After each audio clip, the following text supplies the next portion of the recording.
on behalf of Ireland, Norway, and Denmark. Mr. Chairman, the international human rights framework constitutes a set of common obligations to respect, promote, and fulfill the human rights and fundamental freedoms embedded in this framework. It is important to underline that this framework consists of both the economic, social, and cultural rights, as well as the civil and political rights, and that the full set of rights are universal, indivisible, interdependent, and interrelated, to quote the Vienna Declaration from 1993. There are strong linkages between promoting human rights and fighting poverty, as confirmed by perhaps most prominently in the UN Charter, in the Declaration on the Right to Development, and most recently in the Millennium Declaration from 2000.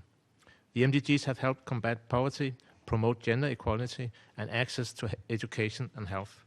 But it's also recognized that the MDGs conceal the challenges of growing inequalities within countries and between countries. A stronger focus on human rights in the post-2015 agenda will make these challenges more visible.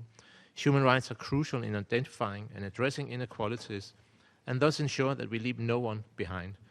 This includes the rights of those hardest to reach, the most vulnerable and marginalized, including indigenous people.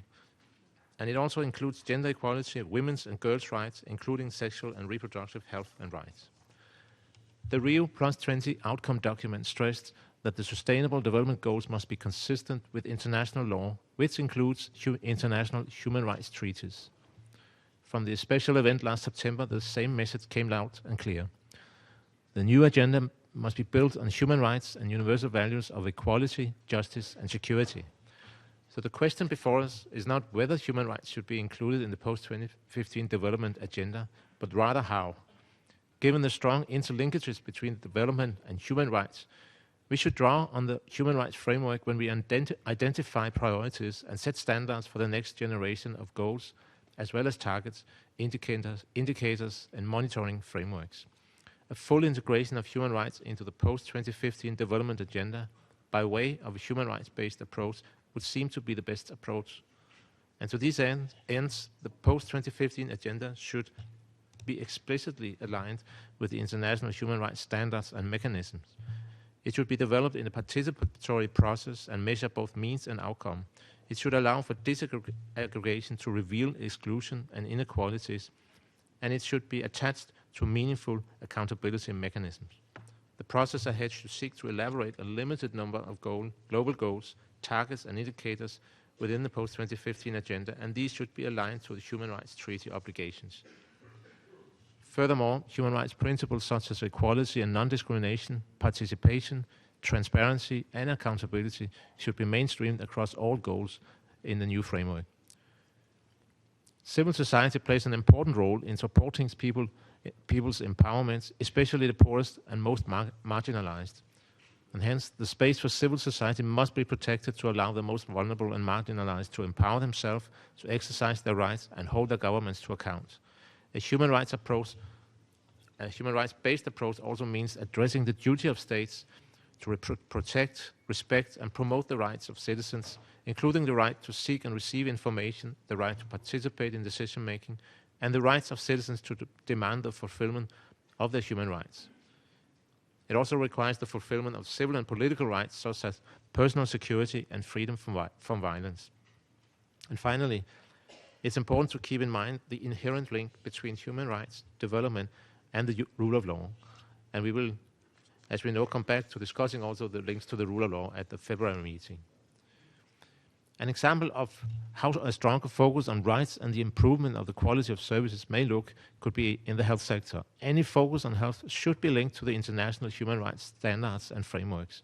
And this means achieving the right for everyone to enjoy the highest attainable standard of physical and mental health, including enjoying access to health services and treatment, especially for women and children. Mr. Chairman, let me turn to global governments for some final remarks. Global governments must work in support of the integration of all dimensions of sustainable development, and this will require increased cooperation between relevant actors and better integration of all three dimensions of sustainable development in all efforts. The UN is at the core of these challenges and has a central role in the post-2015 agenda.